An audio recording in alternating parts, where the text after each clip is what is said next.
This podcast is sponsored by Phenomatch, finding the most suitable donor with the matching tool for the best teams. Hello, and welcome to the Fertility Conversations podcast. The goal of this podcast is to create more awareness about infertility and to provide support to people trying to conceive. Thank you for listening today, and we hope you will be encouraged. And now, here is your host, Ola.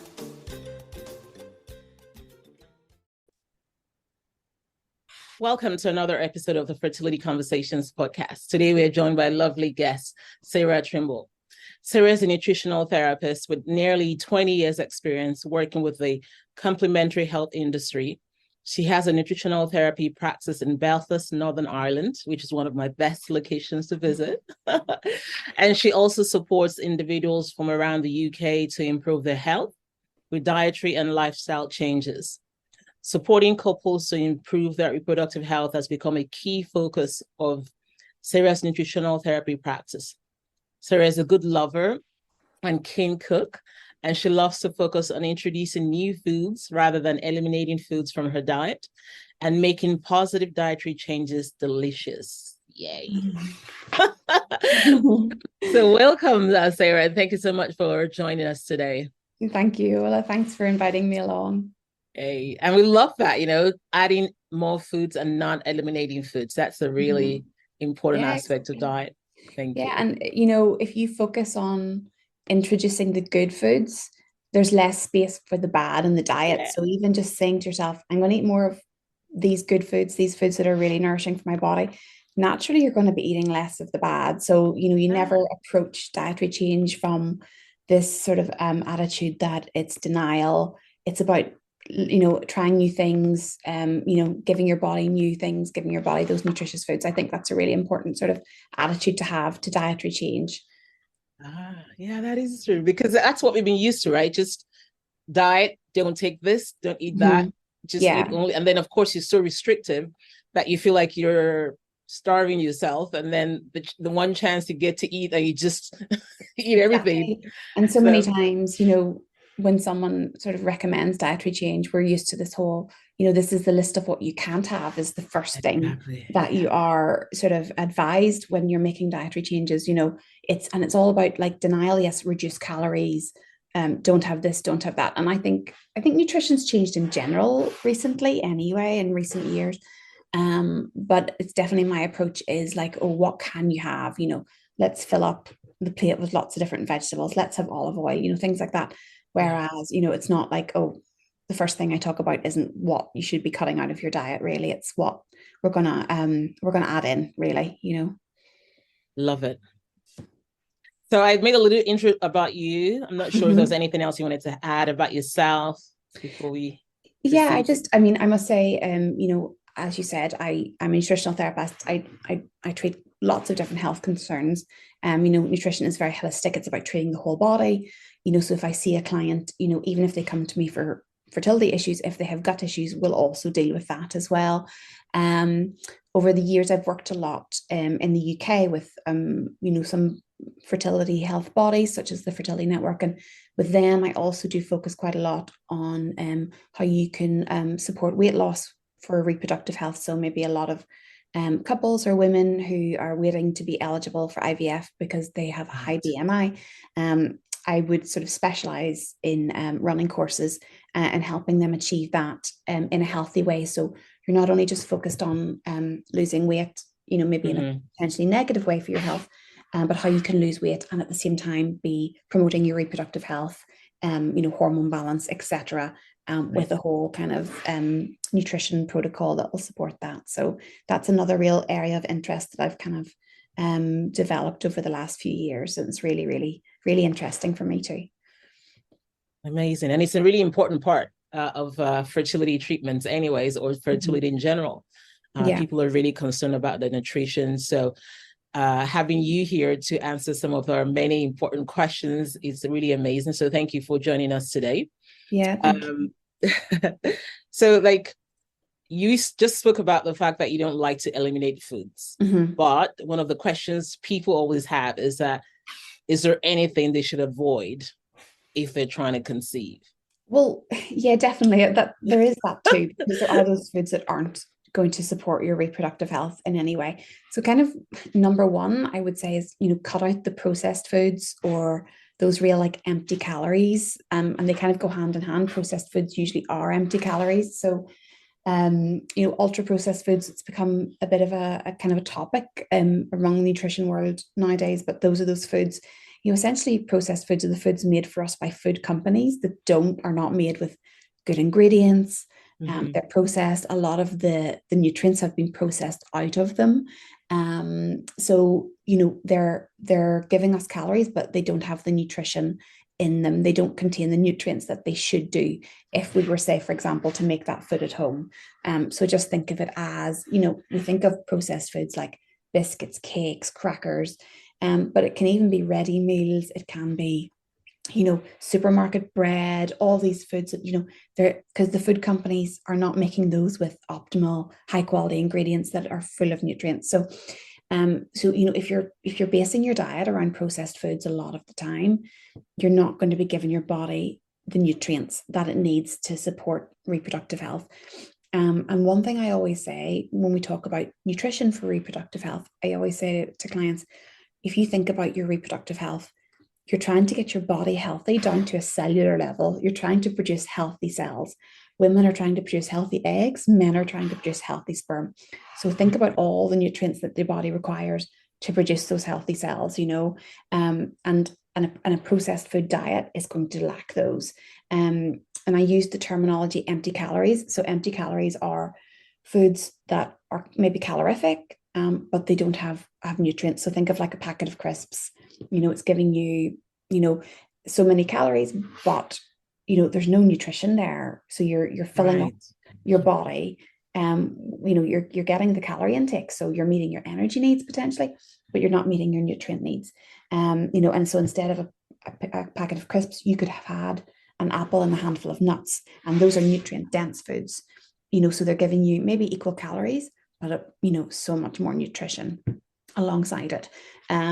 So there's not really a lot of space, in my opinion, for processed foods in your diet if you're trying to conceive. If you do rely a lot on, packaged food, takeaways, I think the first thing you can do for yourself before you make any other dietary changes is just try and start to cook simply at home by yourself, and it doesn't have to be fancy. It can be a quick, pasta sauce instead of jar. It can be a quick stir fry instead of a takeaway, things like that. Right. Can make huge improvement in your diet. And usually it's not even that much more expensive, because processed foods aren't actually that cheap for the kind of the quality and the quantity of foods that they provide either. Right.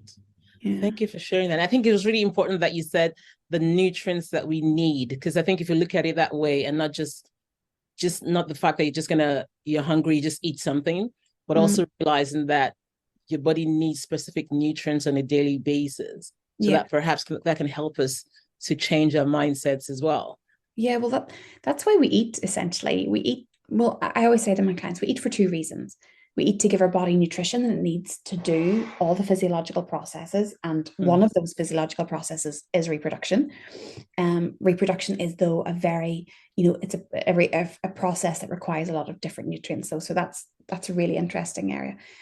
So we eat for two reasons: to give our body nutrients and to share food and enjoy food with family and friends. And it's about striking that balance. So that's why I always say, even when you're making dietary changes, even if you can do the positive changes 80% of the time, and you can still have that 20% leeway, you're still going to see huge benefits in your health and huge changes to your health from eating really well 80% of the time. It's not that you can't ever, buy a ready meal on the way home from work because you're exhausted. That's not the case, but you have to look at that 80% of the time eating those really, good quality whole foods. And another really good way to look at it is like one ingredient food. So, an apple has one ingredient, it's apples. You know what I mean? Whereas if you look at the back of the package of processed foods, have you looked at the list of ingredients? There's maybe in a packet of biscuits, there's maybe 20 ingredients, and most of them you maybe don't know what they are, and they definitely don't have any nutritional value for your body. So, think of that, an apple and a handful of almonds, that's two ingredients, that's almonds and apple, you know what I mean? So Yeah. that's another really interesting way to think about your diet and approaching dietary change as well. Right. Thank you. That's really important. I think I'm going to be doing that now as well. Yeah, but just on another note, another food that you might want to avoid specifically for men who are trying to conceive is soya. There's quite a lot of Oh, link between um, maybe not small soya consumption, but a good level of soya consumption can damage sperm quality. And I have seen that in groups that I've spoken to, and clients, maybe men drinking soya milk as a milk alternative, or they're vegan and they're eating a lot of tofu. Too much soya, there's a good evidence that it can damage sperm health, because soya can contain quite a lot of plant estrogens. So that would be one definite one to avoid, for sure. it's good to know, right? Because there was a time that everyone was talking about soya, like that's the right meal to have, and everyone just went for it and not realizing that it could potentially Yeah. impact.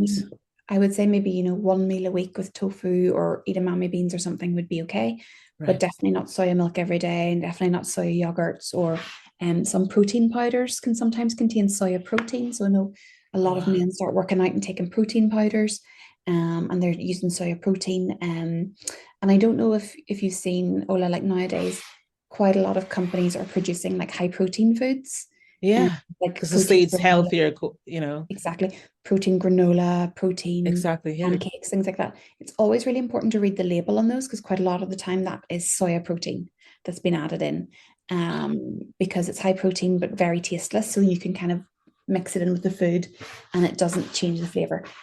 So always read the label on those kind of things as well, because the definitely, that would be one I would talk to you about with most male clients, when we're talking about conception, the avoiding the soya.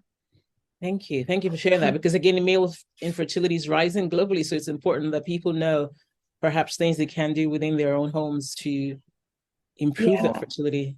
exactly. And I think in most couples, it's usually the female, in my experience. It's the Yeah. female that comes to the sort of nutrition, lifestyle Yeah. change first. And the male partner in heterosexual couples, the male partner is kind of then dragged along afterwards. Although, I mean, there are exceptions to that sort of that experience.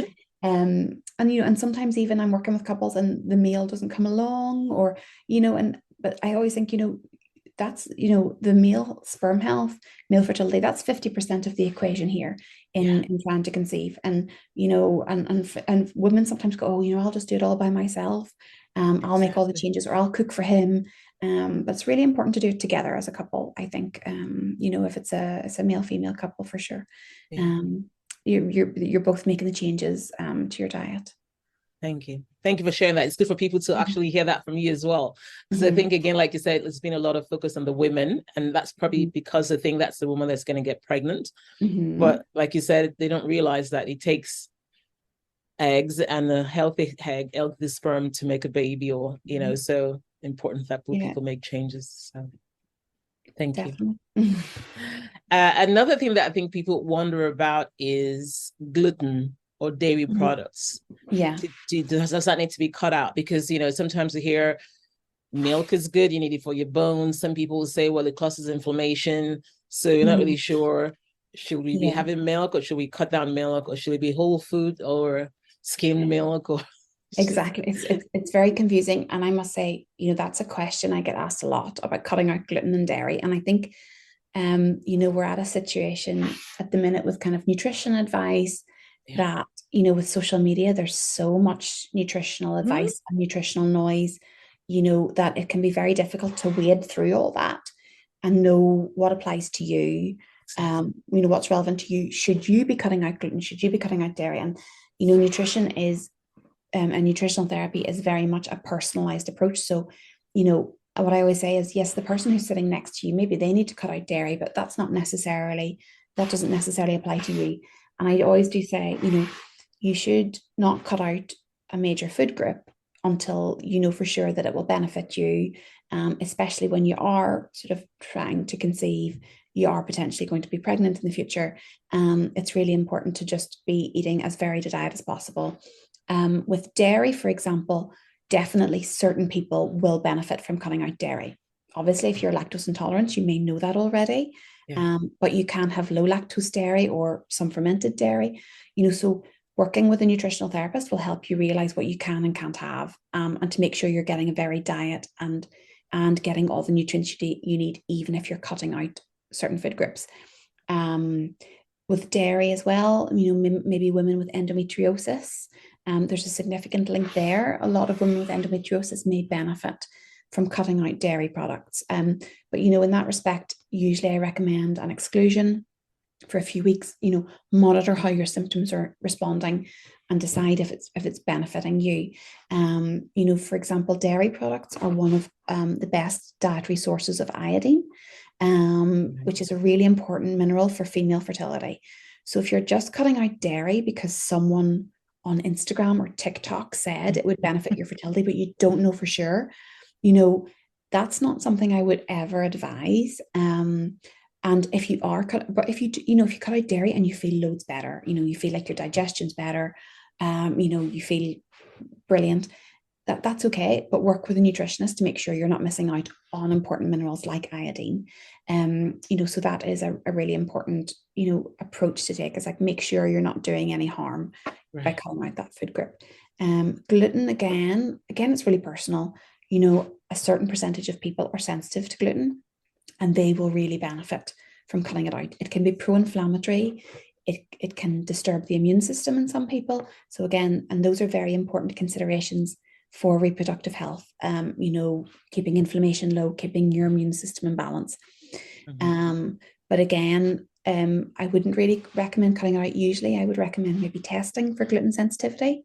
You can do food sensitivity testing, and doing that before you maybe decide to cut it out completely out of your diet, or maybe, as I said, following a 6-week exclusion, see how you feel.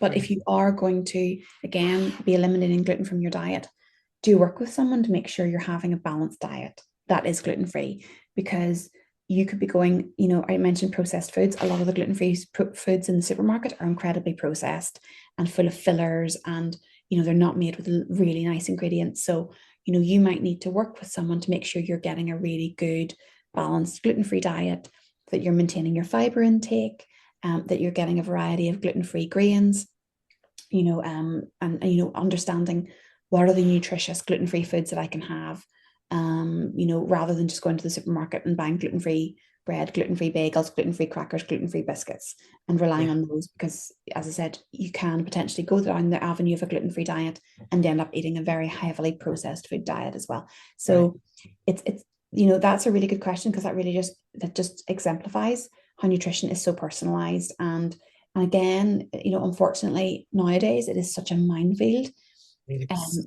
because there's so much nutrition advice out there. And then, maybe you've opened up to a friend that you're trying to conceive, and then they're giving you nutrition advice, or, someone else is telling you should be eating this, or you should be eating that. Should you be eating that? And I think that's one area where it's like, should you be on a vegan diet? Should you be on a paleo diet? Should you be on all the different diets that are recommended?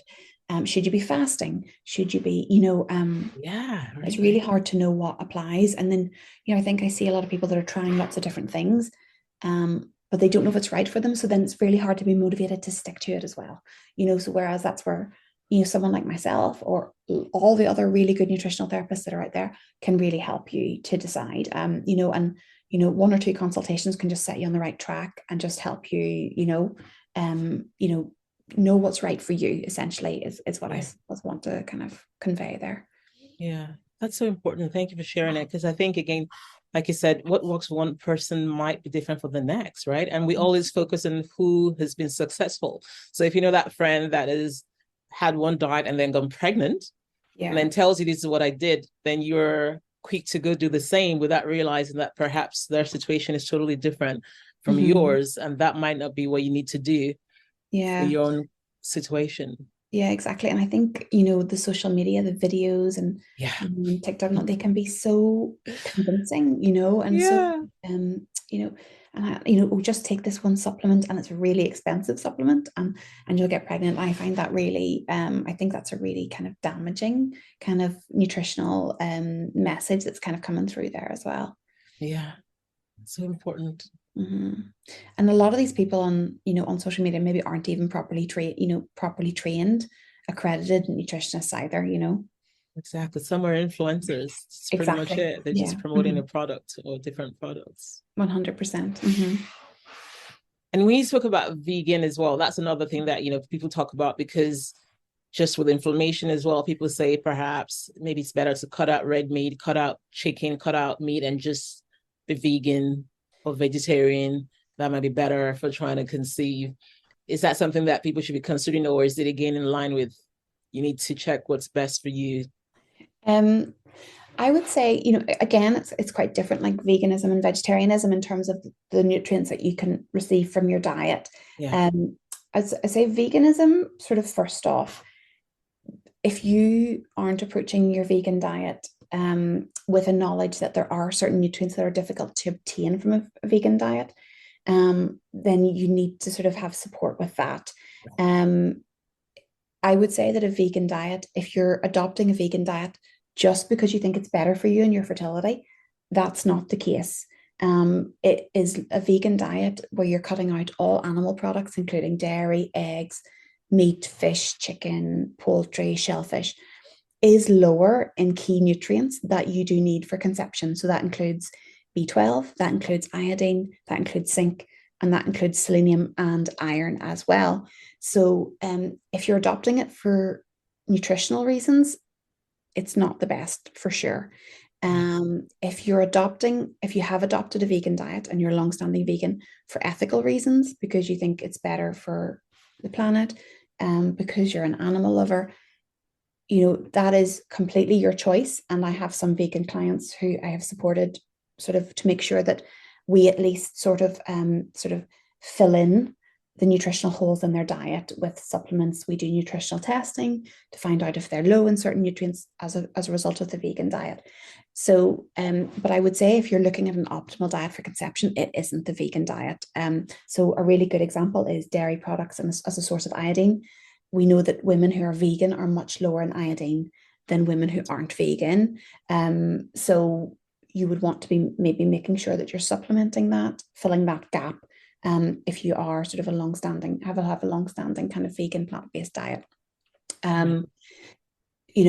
Zinc is a really important mineral for both men and women who are trying to conceive.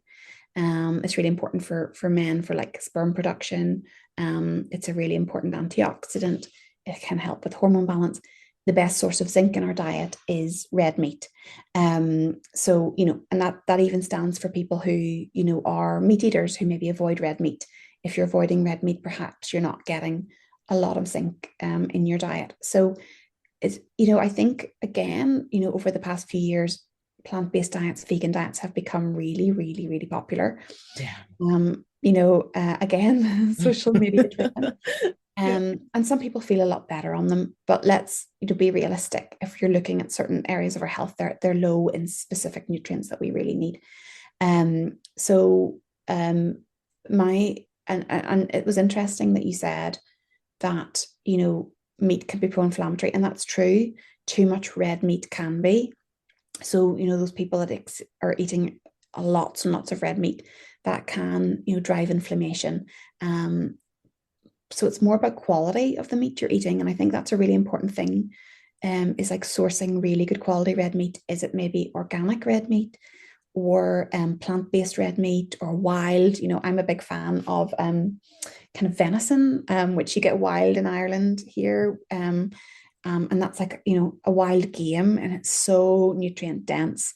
It's not been exposed to hormones or antibiotics because it's not been factory farmed. So I always say to people, buy really good quality meat and just eat less of it. But if you are committed to a vegan diet, I can work with that with clients too and make sure that we're filling the gaps. So again, it's a person by person, but the main message is, if you've adopted the vegan diet because you think it's best for you, that's not the case. I've seen some people use a vegan diet sometimes as like a reset, to kind of, they've maybe had a poor diet, they're in a very inflammatory state, and they kind of maybe for a few weeks will kind of go vegan just to maybe, bring down inflammation in the body, kind of reset things. But you can do that even with meat in the diet too. So, it's not necessarily the only way to do that.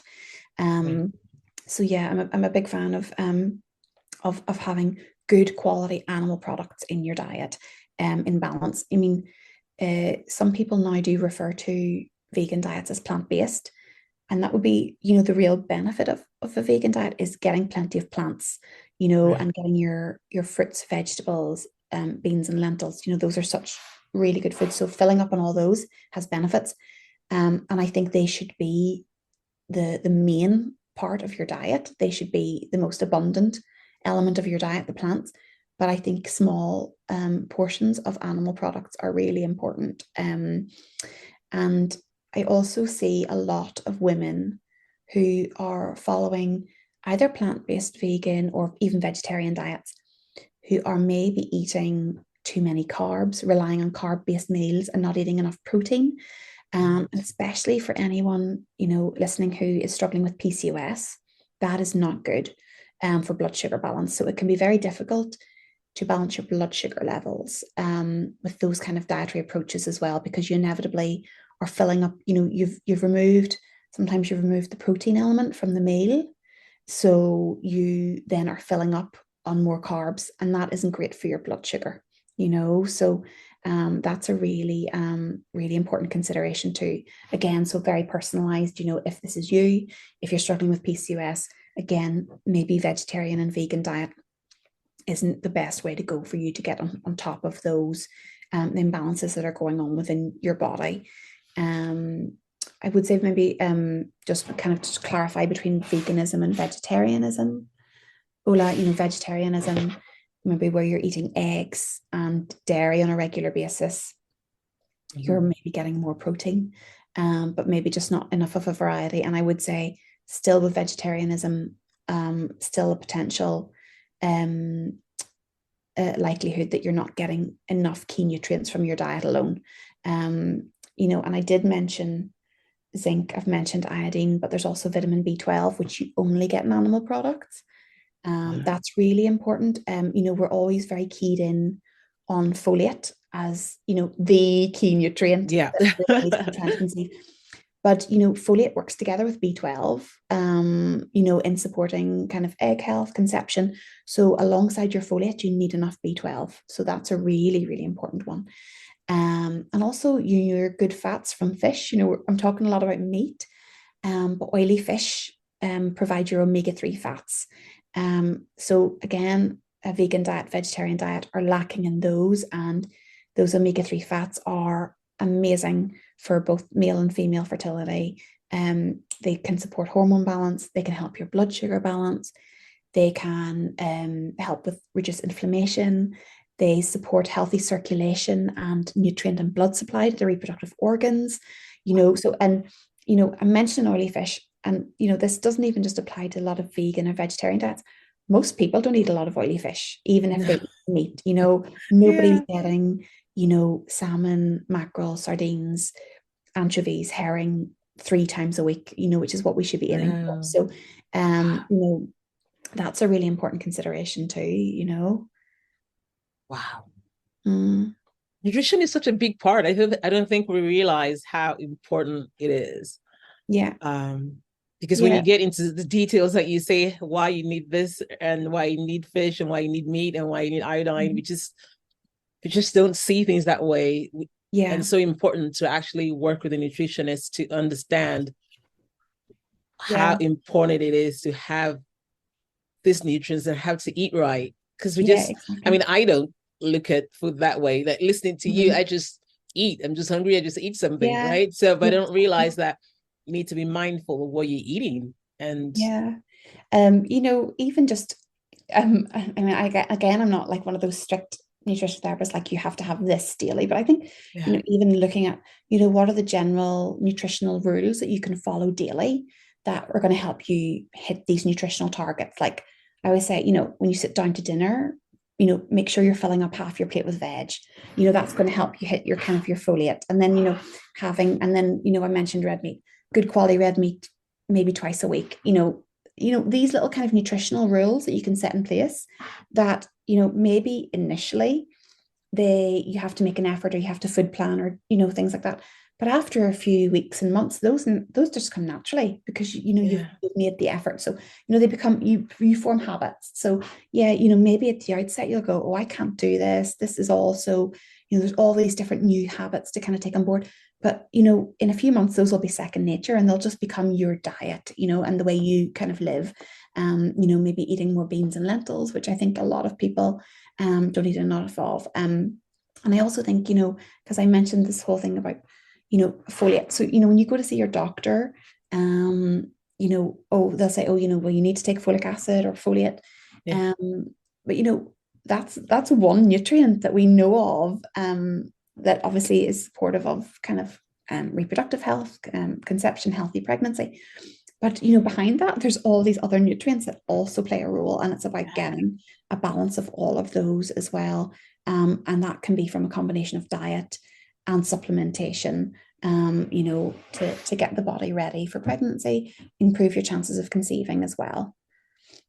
Thank you for sharing that. And I think, again, like I said, it's a mindset change, right? And and it's great that you're not actually eliminating foods. You're just saying cutting it out or reducing, maybe having twice a week, which is still good, because you can still look at it and look forward to that meat on Tuesday nights, right? And then on Friday night as well. And then the rest of the week, it's something else, the fish, the oily fish, the plant. So you're still getting a variety. It's just not every day.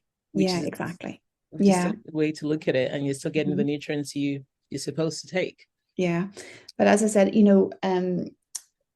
with some people, like, as I said, again, veganism, plant-based vegetarianism, don't think because I've just mentioned that you have to change your diet and reintroduce meat if you don't want to. Any nutritional therapist will be able to work with you and your, dietary dietary preferences if you really don't want to change. But I do think, though, and I do know of a lot of women who, maybe a few years ago, when it was super, super trendy, kind of adopted a vegan diet thinking it was best for them. And now I have gradually moved back to reintroducing, really high quality animal products back into their diet. So maybe not loads, but there's definitely having some, because they realized that they were missing out nutritionally. And, as much as I've mentioned supplements, it is always going to be more ideal to get your nutrients from real food rather than a pill. The pill is always going to be the second best option to provide your body with those nutrients. So if you can get it from food, that's going to be, 10 times better for the body. Yeah.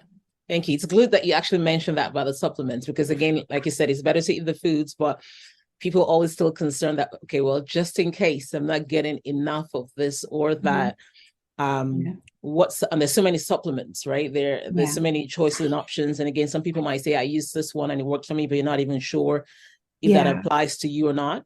So are there any supplements that you would recommend for people trying to conceive? I mean, yes, I've mentioned that with supplements, but I do definitely recommend, that people trying to conceive do use supplements, because, you want to make sure that you're getting the right nutrients and getting enough of them every single day, especially because, you want, maybe, you're trying to prepare yourself, you're on a schedule because, you've got IVF coming up in a few months, or, nobody wants to wait around and, spend ages. So, we usually do say, and I think we were going to talk about it a little bit later, Ola, that, we want about a 3-month window. It takes about 3 months to kind of get the body in a good shape nutritionally, pretty much with everything in my experience. It takes 3 months to see real positive changes in the body from dietary changes and supplementation. But also we know that it takes about 3 months for women's eggs to mature. And it takes between 2 and 3 months for men to produce new sperm. So if you imagine, if you're doing all the right things nutritionally in that 3-month window, your body has this, it's like this lovely environment of all the right nutrients, enough of the right nutrients, enough of the right foods, so that those eggs and sperm that you're producing in that 3-month window are going to be really high quality. So that's really why, we talk about this 3-month preconception, and it's got this lovely kind of symmetry to the trimesters of pregnancy and everything as well. For the body, for some reason things seem to go in 3-month blocks quite nicely. So yes, definitely think about 3 months preconception prior to treatment, or if you're trying to conceive naturally, you want a 3-month window. So I even sometimes say to people, take a break from trying let's take 3 months and just completely focus on getting yourself really healthy, and then start trying again. And in that time, I do put clients on a bit of a program of supplements. So I will always use with male and female partners a good fertility multivitamin, because I want to make sure that they're not missing out on anything. So that for the female will be a really good quality multivitamin that will have obviously your folate, B12, iodine, iron, zinc, selenium. Those are nutrients that are kind of non-negotiable. I'll always want to see in the fertility multi. For the male partner, again, folate, zinc, selenium, really, really important. Another thing I always do with clients together with the multivitamin is I will always check their vitamin D status, because that is really, really key. So, and I don't just blindly supplement with vitamin D, Ola. I will test vitamin D levels and then see where my clients are at, because no matter where you live in the world, you do not know what your vitamin D levels are. And, I know people that have just come back from, a 4-week holiday and had low vitamin D, or, so it's really hard to know. So I always test vitamin D and make sure that then I can get my client up to optimal levels. Vitamin D for women is really important for early stages of conception, early stages of pregnancy. It's a real immune balancer. It's a natural anti-inflammatory. So, I always say it's one of the easiest things you can do to support your fertility is check your vitamin D and make sure it's optimal. Really easy thing that you can do. For men, low vitamin D is linked to low sperm count and low sperm quality. And there was a really interesting piece of research where they took a group of men who had reproductive health issues. They tested their vitamin D levels, and then they treated the vitamin D levels. And during that time, they tested their sperm. And when the vitamin D was low, sperm parameters were low, quality, number, etc. And in line with improving their vitamin D levels, you actually saw sperm quality numbers increase. So, such a straightforward thing you can do.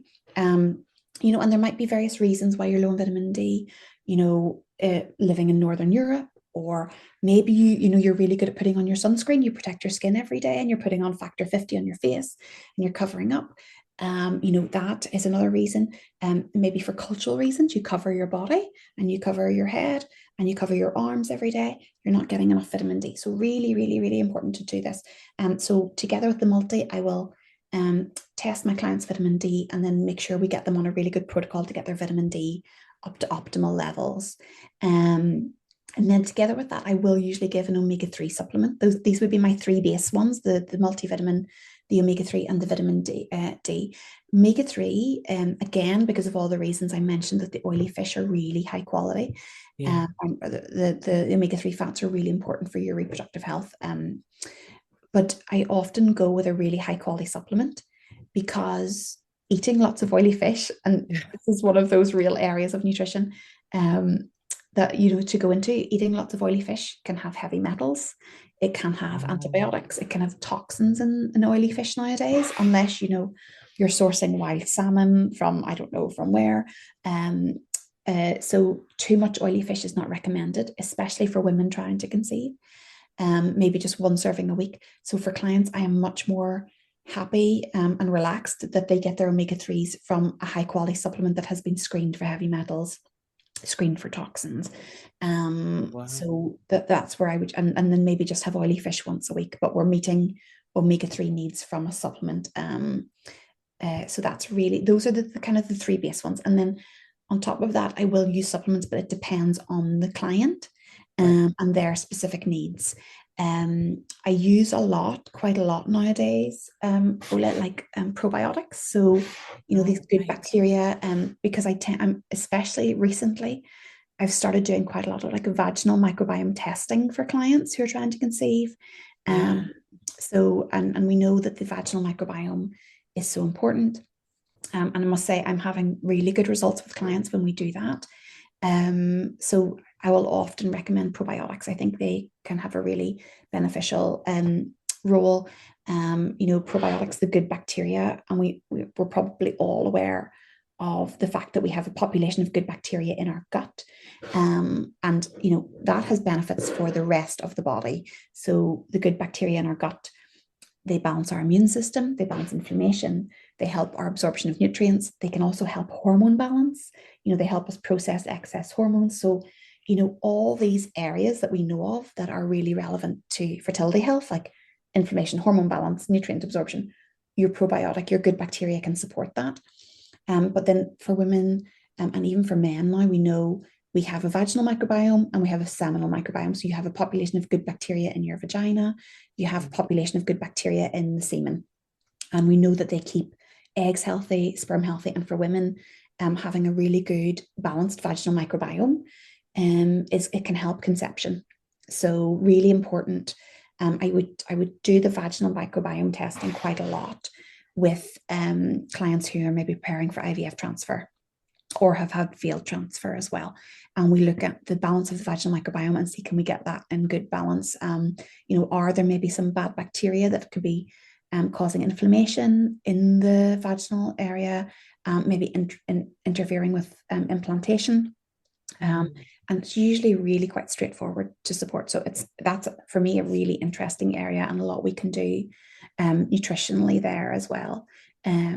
So that would be the main place I'd look at. And then obviously on a client by client basis, I might be using different supplements. Maybe, for example, for someone with endometriosis, I'll use something more specific for hormone balance and reducing inflammation. For someone with PCOS, I'll maybe be looking more at supporting blood sugar balance, insulin sensitivity. So again, there's that kind of base kind of program that I'll put someone on, and then there may be sort of additional add-ons depending on that person's specific nutritional need.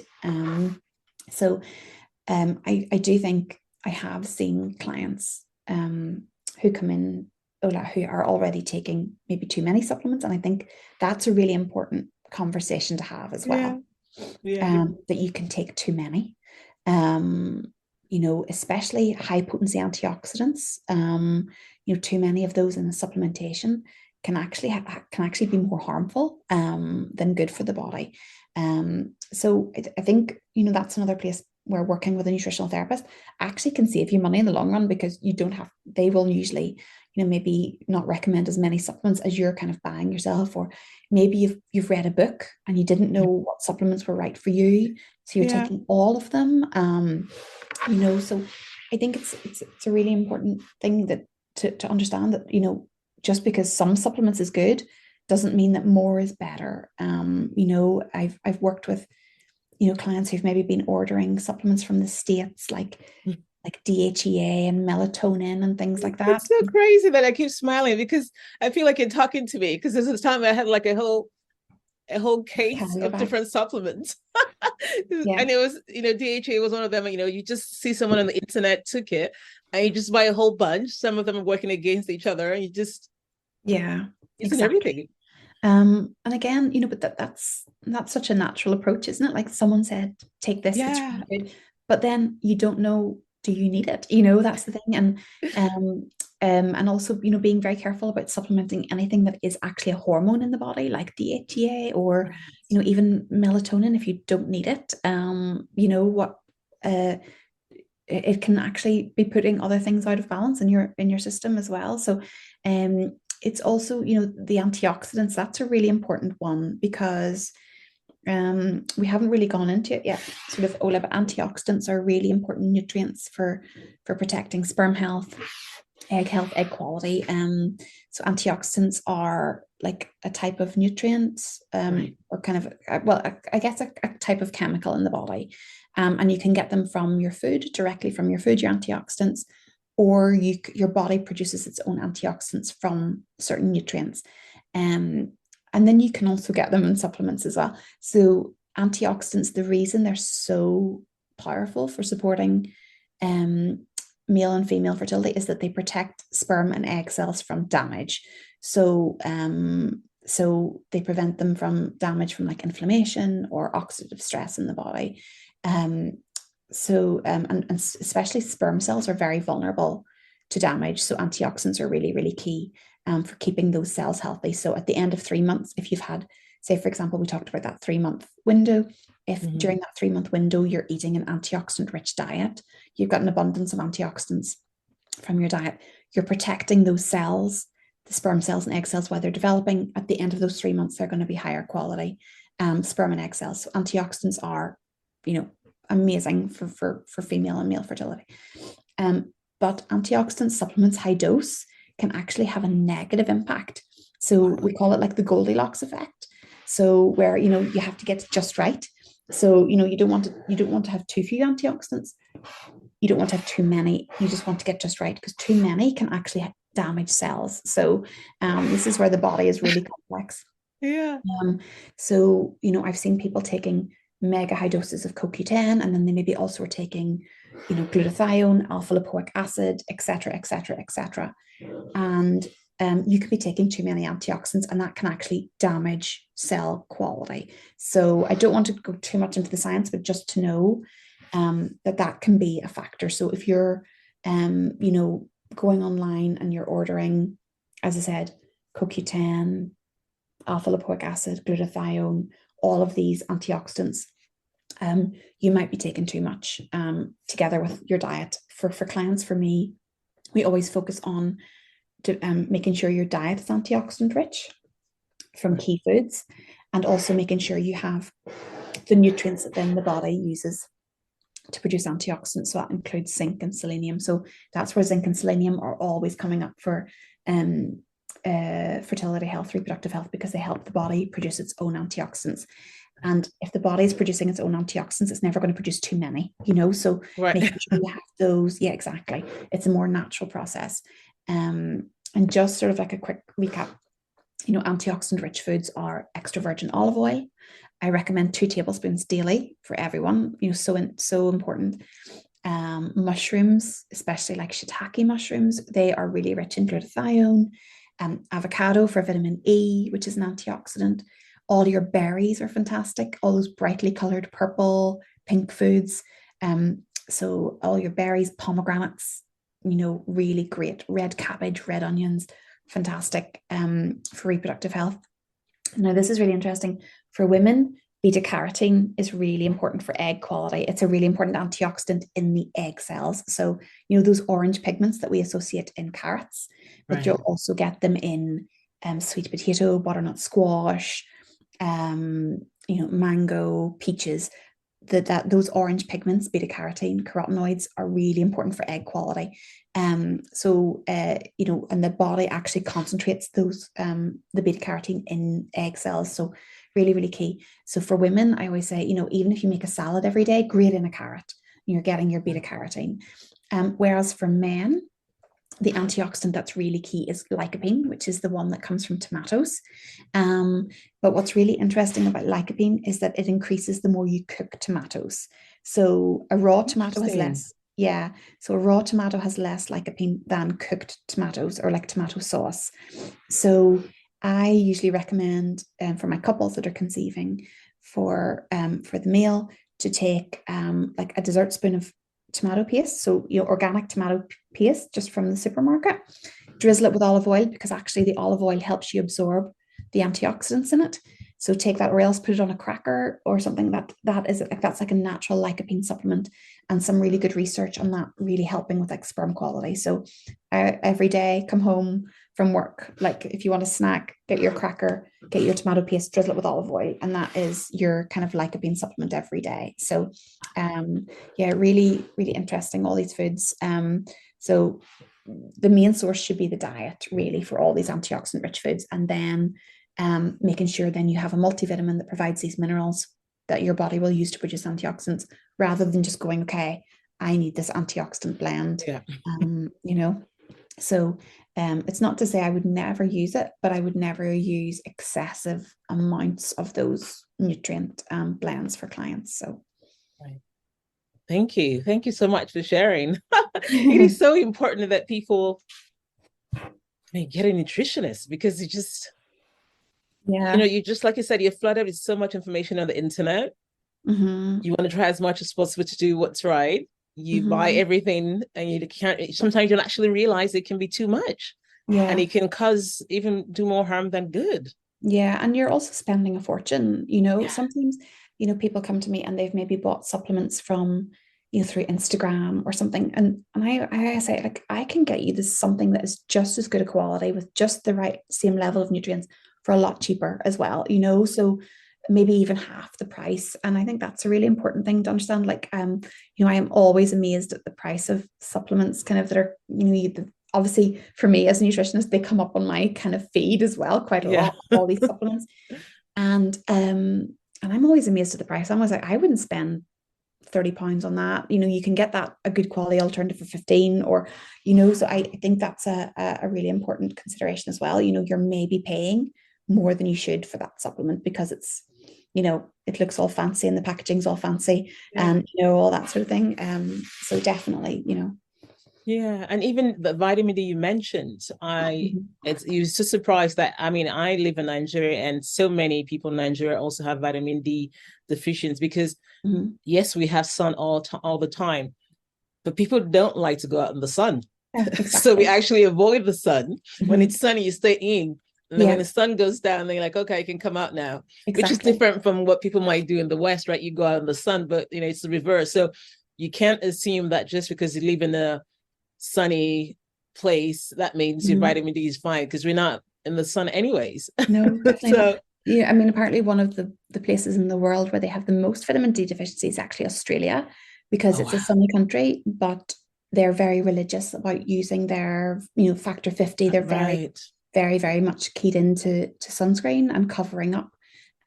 So apparently a lot of Australians have vitamin D deficiency for that reason. And another consideration, Ola, is you have a darker skin, so it takes more sunlight for you to produce the vitamin D because you've got more natural protection. So that's another consideration to take on board. For you, it takes more hours out in the sun to produce the same vitamin D as it would for me, so you always have to take all these different considerations on board as well. Oh, good to know. Thank you. But it's not even expensive.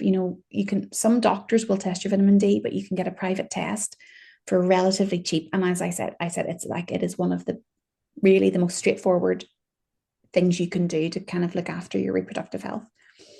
Good to know. Thank you. I know you spoke a lot about some deficiencies, but I just wonder, what about iron? Should people be concerned about that for fertility?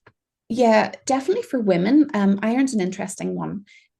For women, when you have your iron levels tested, there's different measures of iron kind of deficiency. Sometimes it's hemoglobin and the ferritin. Ferritin is your iron stores. Ferritin is always one I look at, because the kind of reference range for kind of healthy ferritin levels, it goes quite low. So you could have your iron levels checked and be told that you have healthy ferritin. But if it's below 50, there's a link between ferritin levels below 50 and reduced chances of conceiving. So, and sort of having sort of healthy pregnancy. So a lot of women are maybe having their iron levels checked. They're told it's healthy, but ferritin is still below 50. So with my clients, I usually get them to go to their GP and get a full blood count, especially if there is a history of iron deficiency, or even maybe they don't even know they've had iron deficiency in the past, because I always want to see their ferritin levels, because again, something so straightforward to check and to address as well, Ola, because if your ferritin levels are low, think about what iron does in the body. Carries oxygen in your red blood cells. That helps to carry oxygen to your reproductive organs, all those things to supply oxygen to your ovaries, to the, for men to their sperm. So especially for women, I always say, go get your bloods done. We'll look at the ferritin. And if it's lower than 50, we want to address that, because it won't be addressed by your GP, for various reasons. For men, it's an interesting one, because men obviously are much less likely to be low in iron, because women lose blood, like when we have our period through menstruation. So men, I only ever recommend men supplement with iron when iron is very low, rather than blindly supplementing. So even if men are taking a fertility multi, I never recommend they take one with iron. And that's because there's been a link between men supplementing with iron and poor sperm quality. So men should never really supplement with iron unless they're really iron deficient. And this can actually have a negative impact on sperm quality. And I have seen people coming to me with some like male fertility multis that have got high iron in them. And I'm like, you don't need that. You don't need the iron. You need to change your fertility multi because iron is actually potentially not good for sperm health. So that's a really interesting one as well. Thank you. So good to know. Well, okay. Thanks so much for sharing that. I know you talk about supplements, and for some people, we've had one of the questions, someone saying that the doctor said that BMI is fine, they look okay, they don't need to change any diets, they don't need to change any supplements. And I know we've spoken in depth about supplements, but should we be believing the fact that because we look, or the BMI seems fine, and we don't have any weight challenges, that we could potentially not need any dietary changes or supplements? And I think, the supplements, they can just always make sure you're in an optimal place nutritionally, I must say most kind of fertility specialist doctors nowadays are very on board with dietary changes and kind of even using some nutritional supplements. I think there's been a big change there. Most even sort of medical fertility specialists, they do seem to really promote a holistic approach nowadays. I think if you've seen someone who says, oh, you don't need any supplements and you don't need to change your diet, they're probably in the minority nowadays, which is a really good thing. But I always say to people, I mean, I've seen clients like that. They're going, oh, my consultant said, if I'm not smoking and I'm not drinking and I'm eating okay, I don't need anything else. And I said, well, but they told me to take folic acid. And I said, well, everything else that we're discussing, it's kind of in line with that. It's just a more holistic approach. So, your doctor mentioned folate, but there's all these other nutrients that also would work really well together with that. Or, the same way that not smoking and not drinking is going to have a beneficial effect on your body, so is going to be, eating an antioxidant rich diet. So, they do give some dietary and nutritional advice, but they don't give the whole picture sometimes, those doctors that go, and I think as sort of the research and the evidence builds for the benefits of diet, infertility, and reproductive health, more and more doctors are getting on board. So I would say there's been a big change there. But if you've had a doctor who said, oh, you don't need to do anything, I don't know if I would really listen to them. And I also would consider, have they had any real nutrition training or done any real research there? And then I also would say, what have you got to lose by eating better? And it's definitely not going to have a negative effect on you. What have you got to lose? And, depending on where you're at in your fertility journey, maybe you're at a stage where you're like, I want to do everything. Maybe you're preparing for an IVF cycle and you're self-funding. Well, what have you got to lose? You're eating anyway. Why not eat the right foods? And, maybe a 3-month kind of prep of dietary changes and all the right supplements, could save you from having to come back and do another round, which is very expensive. So, if you want to throw everything at this and put all your efforts in and making sure you've got the best chances of this cycle being successful, like, again, what have you got to lose from eating better and taking a few of the right supplements as well, Yeah. Well said. Thank you. Yeah. But yeah, my experience nowadays is that most kind of reproductive health specialists, they're tending to recommend, lots of holistic therapies like acupuncture, reflexology, because I think I think you look at it, what's going to make you feel better and more positive. I think that's a really important thing as well, give you more energy, help you relax more, all those things. Yeah. So well said. Thank you. And of course, you spoke a little about it, talking about alcohol, and you already mentioned that 3 months is a good time to try to make those changes. Sometimes people are concerned that, does that mean they cannot have a glass of wine every now and then while hanging out with friends? Should we be cutting that out totally, at least in that 3-month space before any fertility treatments or trying to conceive without treatment? Yeah, I mean, I always say if you can cut it out completely, that is the best place to be in. Alcohol, it's empty calories, it depletes nutrients, again, like folate, it can deplete nutrients.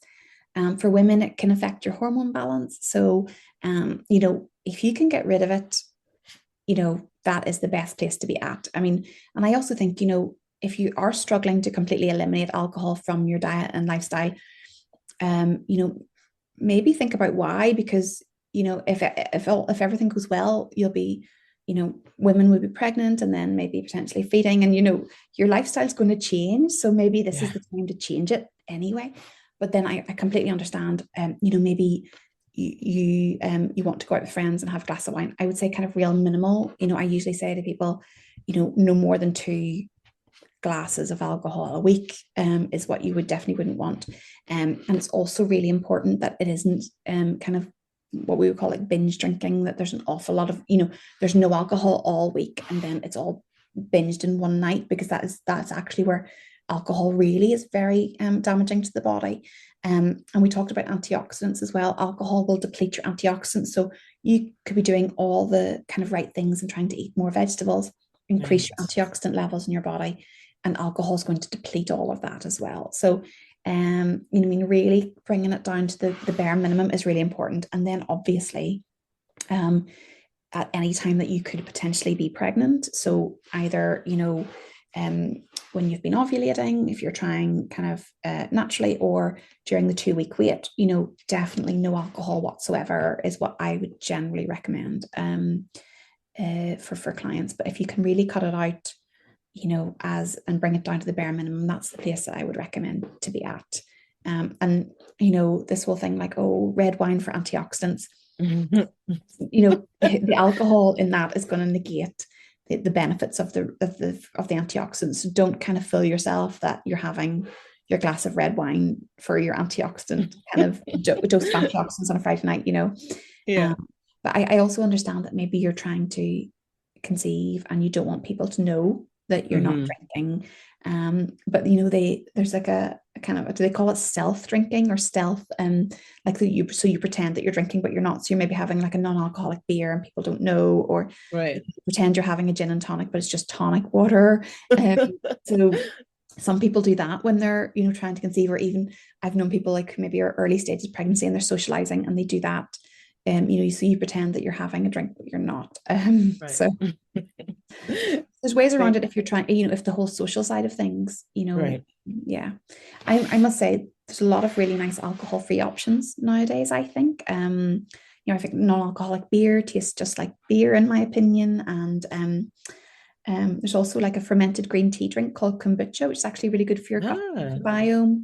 And it's because it's fermented, it tastes a little bit like kind of a more grown-up alcoholic drink. So kombucha would be a really nice one, you know, to have if you want like a little bit of a grown-up drink with dinner maybe at the weekend. And that's one I would recommend quite a lot. Thank you for sharing that. Yeah. What about coffee? Should it be decaf? Or there's so much to talk about with coffee. It's unreal. Everything you're asking, there's so much to talk about, Ola. So coffee, so let's talk about, first of all, if you're kind of trying to prepare the body for conception, that's sort of, say, a 3-month period. You don't want excessive coffee. So, you know, for most people, I'd say no more than 2-3 cups a day maximum, because too much caffeine can deplete nutrients, can affect absorption of nutrients. So you're maybe trying to, you know, you're taking your supplements, you're trying to eat really well, you're drinking too much coffee, the caffeine can be a bit of a diuretic, so it can cause you to lose some nutrients. So just watch out for that. I mean, and also like I always say to people, if you're needing 5-6 coffees to get through the day, you know, there's something not right in terms of energy levels, exhaustion. So again, you know, when we look at sort of maybe holistically look at all, you know, all body health, you know, if you're needing 5 or 6 coffees a day, there's something not right. There's something we need to look at kind of nutritionally. So yeah, 2 coffees a day max, I usually would say, in that sort of window. Then when you could potentially be pregnant, kind of maybe no more than like 1 cup a day. And then as soon as you get a positive pregnancy test result, in my opinion, I do tend to recommend for at least the first 3 months, like no caffeine. So everything decaf, as much as possible. So that could be decaf coffee, decaf tea, red bush tea, fab, alternative, you know, or herbal teas, you know, so something like maybe cinnamon, ginger, etc. the one thing I'd say with decaf is that you want to make sure that your decaf tea or your decaf coffee are organic decaf tea or organic decaf coffee, because the chemicals that are used to decaffeinate can actually be quite nasty. So you want to make sure, whereas you can get organic decaf tea or organic decaf coffee, and they are decaffeinated with like a water method. So because they're organic, so they aren't exposed to all those chemicals. So that's what I would usually look to source. And there's lots on the market now. Like I know that like we have an espresso machine. I know whenever I was pregnant, I sourced like organic decaf capsules to put in my coffee machine. And, there's loads on the market now. So just, an organic decaf coffee is the way to go. So unfortunately, like in coffee shops and things, their decaf coffee is unlikely to be organic, Right. unfortunately. So that's a really important consideration when you are drinking decaf, that it's not your generic decaf coffee. Wow. Yeah. Thank you. I think for anyone listening, you have just helped to really amplify the reasons why people need a nutritionist, right? Because there's so much information, but so many considerations, and it's important that things are tailored to specific needs and not just general information that we see out there all the time. So important. Yeah. But there is that advice out there. Like I know that whenever I was pregnant, my doctor was like, for some reason I dropped it into the conversation that I was just drinking decaf. I'd eliminated caffeine, and my doctor was like, oh no, you can have caffeine. But I know definitely, and you probably, one a day might not be a problem. But for me, I always think erring on the side of caution is the best place to be. So, there is the link with excess caffeine and potential risk of miscarriage. So for me, for at least the first 3 months of pregnancy, I wouldn't touch kind of any. And, also don't forget there can be caffeine in a lot of things like, diet drinks, sodas, things like that. So watch out for, maybe sources of caffeine that you're not familiar with as well. And then, most people find if you've got through the first 3 months without any caffeine, you can do the rest, so it's not too difficult. And, as I said, there's lots of really good alternatives out there, like your herbal teas, like your red bush tea, or, ginger tea, cinnamon, things like that are all nice, berry teas, things like that. They're all really nice kind of caffeine-free alternatives too. Thank you. So important. So I'm sure that people that have listened to today definitely want to reach out to you because, again, we've realized the importance of our diet and not just eating just because you're hungry. You just need to eat something to be full. But we also need to be mindful of the fact that we need to be getting the right nutrients. And of course, the considerations for the supplements and things that we might want to avoid, or perhaps things we want to eat more of. So having a nutritionist helping us through the whole process and tailoring things to our specific needs and doing all the right tests is really important. So if people want to reach out to you, what's the best way to reach out to you? You can find me on Instagram. You can direct message me if you like. That's how a lot of people seem to get in touch with me. I think you have my email, so if you want to put it in the show notes, okay, I'm happy. And I think I've given you the link to my Instagram as well in the show. Yes, I have it. Yeah, so if you want to reach out that way, that's all good. Even if you want to ask any straightforward, simple questions, I'm happy to respond as well. Okay. And can you work with anyone globally? Because I know that you mentioned that you work with some people in the UK and in Ireland, but I generally work with people in the UK, Ireland, but I have some clients in Europe and some clients in the US and things. So all over the world. Okay, and the consultations are done virtually anyway, so it doesn't really matter. Mostly virtually. I do see some people face to face in Belfast. Okay. But mostly I can do virtual consultations. Yeah. Okay, perfect.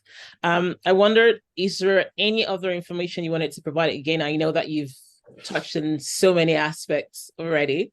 So I wonder, just before we wrap up, is there anything else that you'd like to share? Didn't sort of, even if we want to talk about, we've talked a lot about diet and things. Yeah. I just want to even say, if you wanted to give advice to anyone trying to conceive, it's really important to just look at your lifestyle and see, where are the holes? Where am I, am I working really long hours? Are you not sleeping? I didn't touch on sleep, Ola, but that's another really massive area. Especially for anyone trying to lose weight, if you're not sleeping, it can make losing weight a very difficult issue. So, again, this is where working with someone one-on-one really can help, because, if you're not sleeping, sometimes that's the first thing to change, is get your sleep pattern right. How can we support a really good night's sleep? And also we mentioned, supplementing with melatonin. If you get sleep right, you can produce your own melatonin in the body. And, sleep is free. It's like, that's what I always say to clients. It's like one of the best things you can do for your health, and it doesn't cost anything. So are you prioritizing sleep? Are you doing, the right things to get a good sleep pattern? Because a lot of us aren't, and, maybe we're staying up watching, a show on Netflix. Netflix. Or on our phone, so what, what are the other things you can do? I also haven't touched on, eliminating like chemicals, but that's another thing that I could talk about for 2 hours. So, but I think, it is a real holistic sort of approach, looking at your diet and nutrition. But I always say, what have you got to lose from eating better? That is the real important thing. It's going to benefit you, and you have to eat anyway. So shouldn't you be eating the foods that are going to benefit your fertility? It's just that straightforward for me. But I do understand how it has become a huge minefield in terms of, where do I even start? What should I do?